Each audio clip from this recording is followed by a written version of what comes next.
እንኳን አደረሳችሁ። እንኳን አብሮ አደረሰ። እዚህ ጋር ካሜራ አለ። ጥያቄ እጠይቃችሁ ነበር ትመልሱልናላችሁ? ቀላል ጥያቄ። እሺ በዘንድሮ የጥምቀት በዓል እዚህ ደብረ ብርሃን ከተማ ላይ ስንት ታቦታቶች ወጥተዋል? እዚህ ደብረ ብርሃን ላይ ስንት ታቦታቶች ወጥተዋል? ሞክሩ። እኛ ገና አሁን የመጣነው ስራ ላይ ነበርና ትናንት አልመጣችሁም? ትናንት አልመጣን። እሺ ሌላ ጥያቄ ልጠይቃችሁ። እሺ ጌታችን መድኃኒታችን ኢየሱስ ክርስቶስ ዘንድሮ ለስንተኛ ጊዜ ተጠመቀ?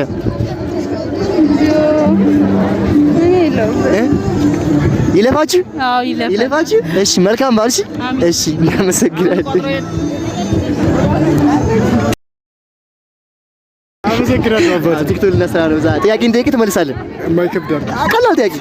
ከባድ ጥያቄ ኮስት ብታይ ችግር የለውም። ቀላል ነው። እሺ በዘንድሮ የጥምቀት በዓል እዚህ በደብረ ብርሃን ከተማ ስንት ታቦታቶች ወጥተዋል? ስንት ታቦታቶች ወጥተዋል? በቁጥር 28 29 ለማምሮ ማለት ሁሉም 28 29።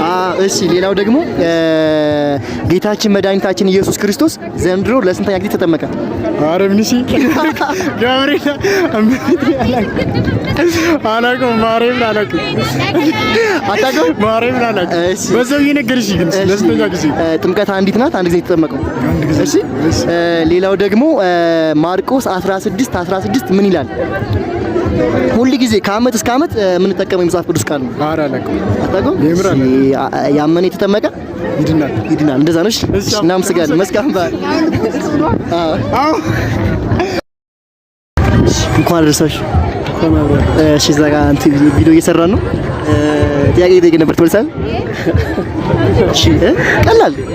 እሺ የለበስ ማህበረ ምንድን ናችሁ? ማህበረ ሮያን። እሺ ከቲሸርታችሁ ጀርባ የተጻፈው ጽሑፍ ምንድን ነው የሚለው? አረባ ማኑኤል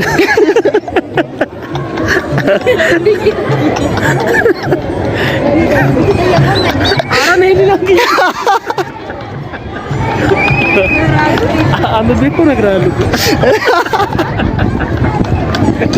እሺ ሌላ ጥያቄ፣ ቀላል ጥያቄ። ጌታችን መድኃኒታችን ኢየሱስ ክርስቶስ ዘንድሮ ለስንተኛ ጊዜ ተጠመቀ?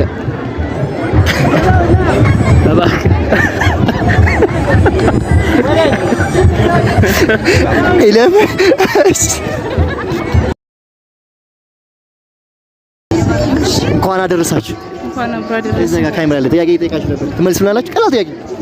እሺ በዘንድሮ የጥምቀት በዓል እዚህ ደብረ ብርሃን ከተማ ላይ ስንት ታቦታቶች ወጥተዋል? እዚህ ደብረ ብርሃን ላይ ስንት ታቦታቶች ወጥተዋል? ሞክሩ። እኛ ገና አሁን የመጣነው ስራ ላይ ነበርና ትናንት አልመጣችሁም? ትናንት አልመጣን። እሺ ሌላ ጥያቄ ልጠይቃችሁ። እሺ ጌታችን መድኃኒታችን ኢየሱስ ክርስቶስ ዘንድሮ ለስንተኛ ጊዜ ተጠመቀ?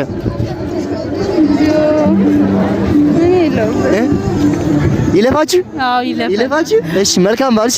እሺ እናመሰግናለን።